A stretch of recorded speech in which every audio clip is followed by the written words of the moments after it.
welcome to Voyages with Niramas. I'm Joseph, I'm here today with Draco as usual, and it's time to continue this top 50 games of all time. I hope that you watched the first one, which was 50 to 41. If you haven't, you can just click the little link up there, go straight to the playlist for all of these. But let's get started, and we start with number 40, of course. So, number 40 on my list is Legends of Andor.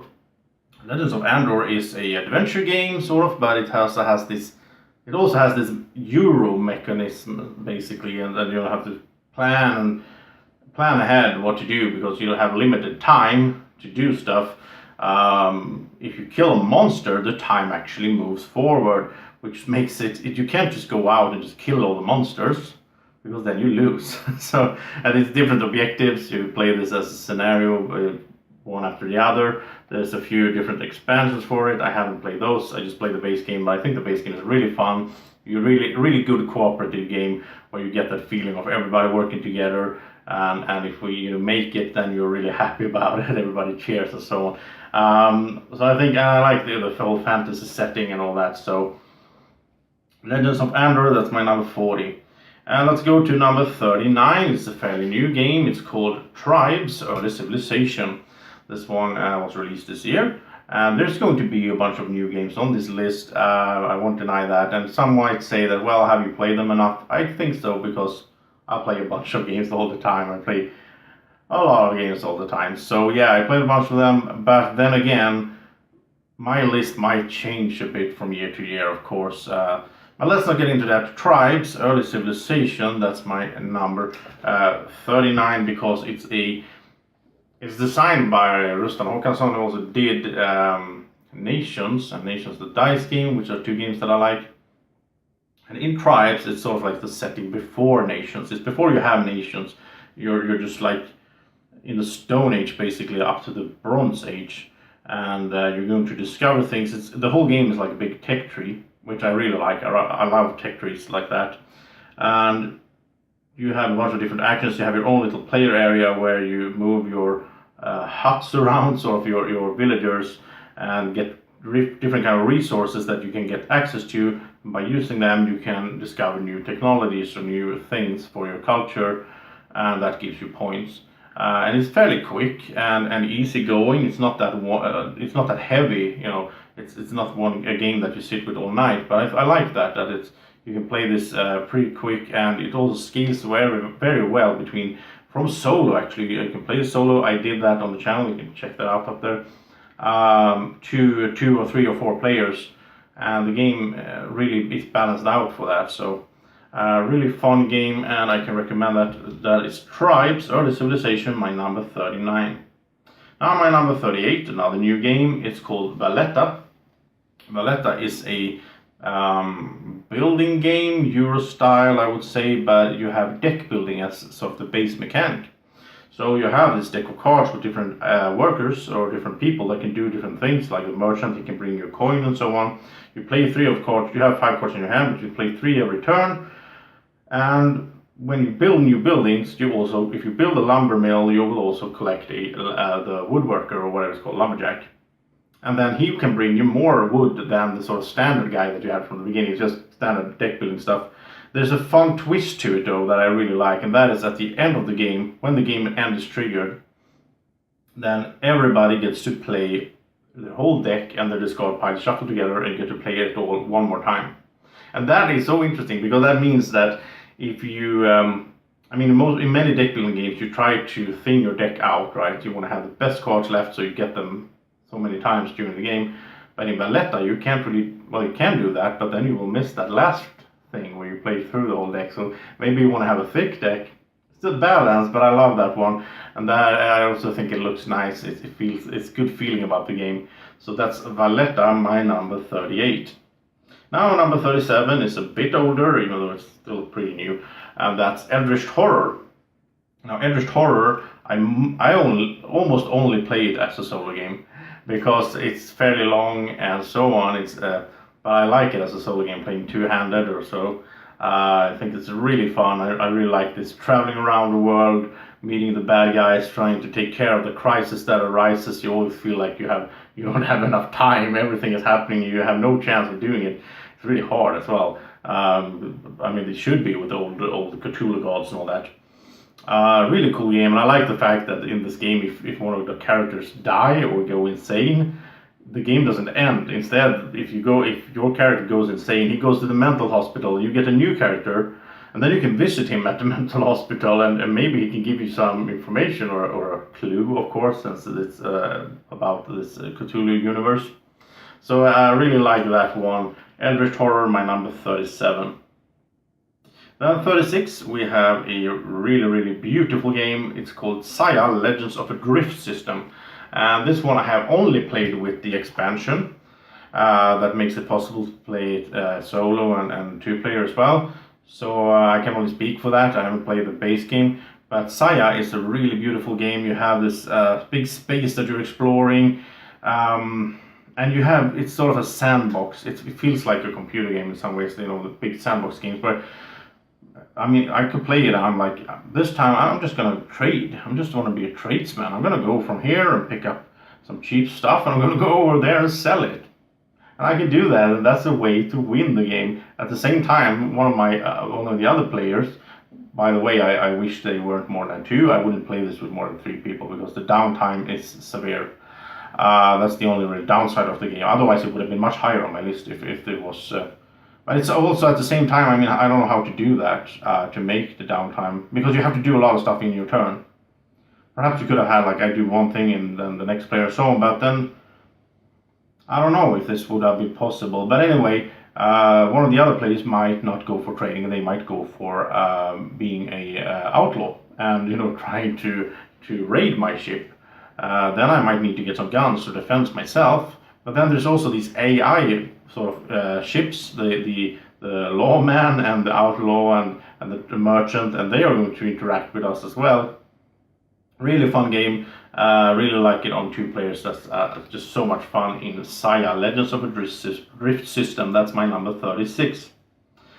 Then we have number 35, which is Trajan. And Trajan is a Stefan Feld Euro-style game where you have a rondel, where it's a Mancala system of different colored cubes or wooden pieces that you move around, and you need to drop one off every time you move.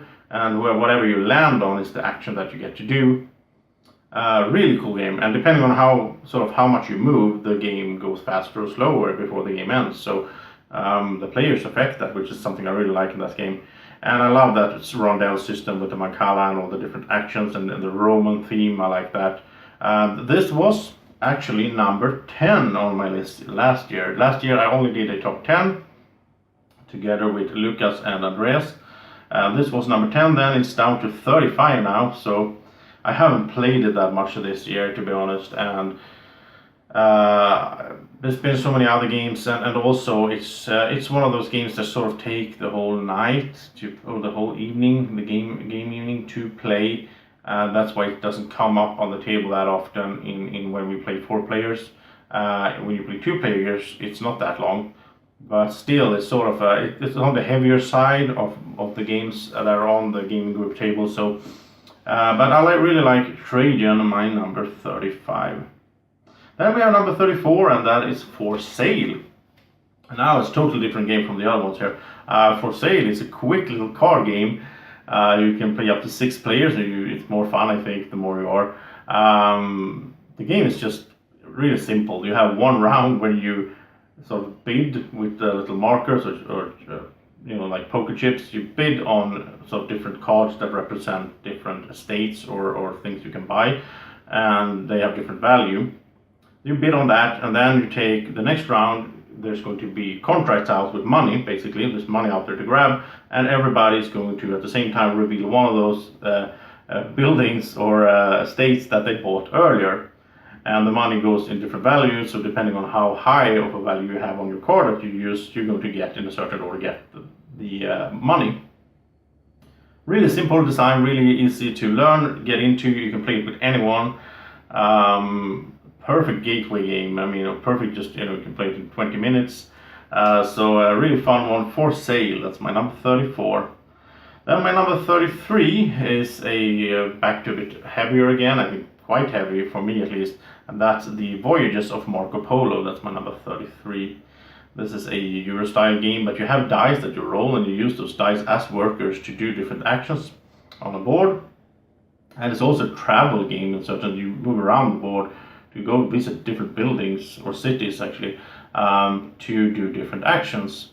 So one city might have offer, well, if you go here you can do this action or you can get this benefit, but another one has another one, and then you need to find the combo for the best route to take with your little guy there to go around and do these different actions.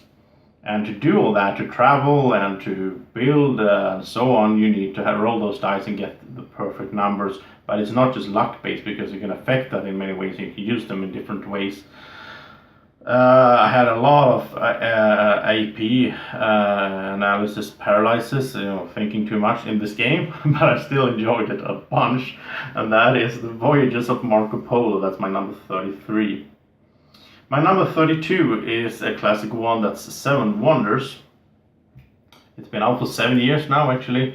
And Seven Wonders is really nice. I really like it. I really like the fact that you can play it with up to 7 people, and it still doesn't take longer than if you play it with 3 or 4. It's just amazing. I mean, it might, of course, people might think a bit more because there's more players involved, but everybody plays at the same time. There's no downtime, which is one thing that I really hate in games generally. Downtime, because you sit. I mean, for me, often I'm sitting and looking, oh, what are the other ones doing, and so on. But I know that if there's too much downtime in board games, many times, especially if you play with new players and so on, there's going to be a sort of distraction. People start looking at their phones, talking about other stuff.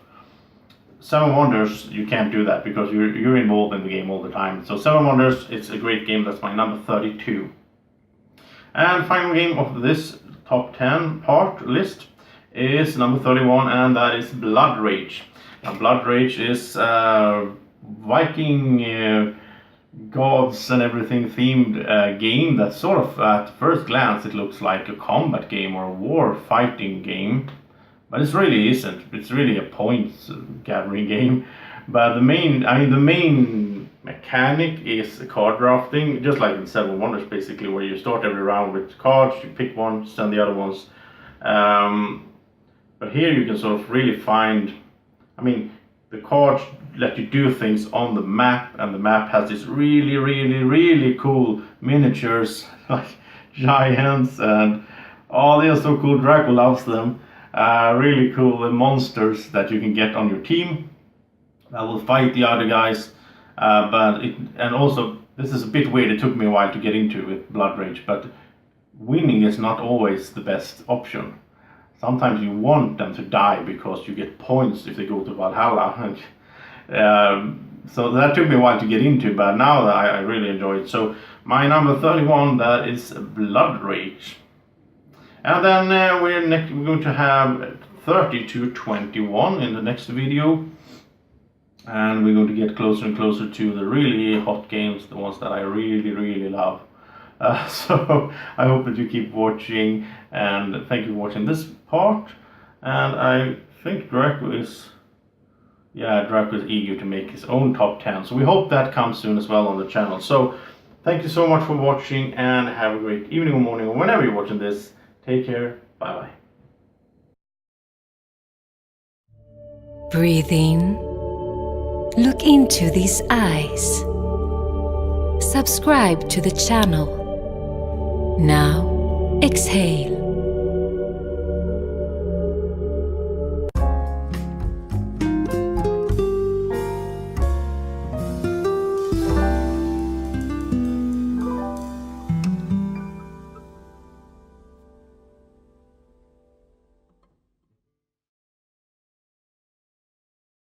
Board Games with Niramas is sponsored by Alara Games in Sweden.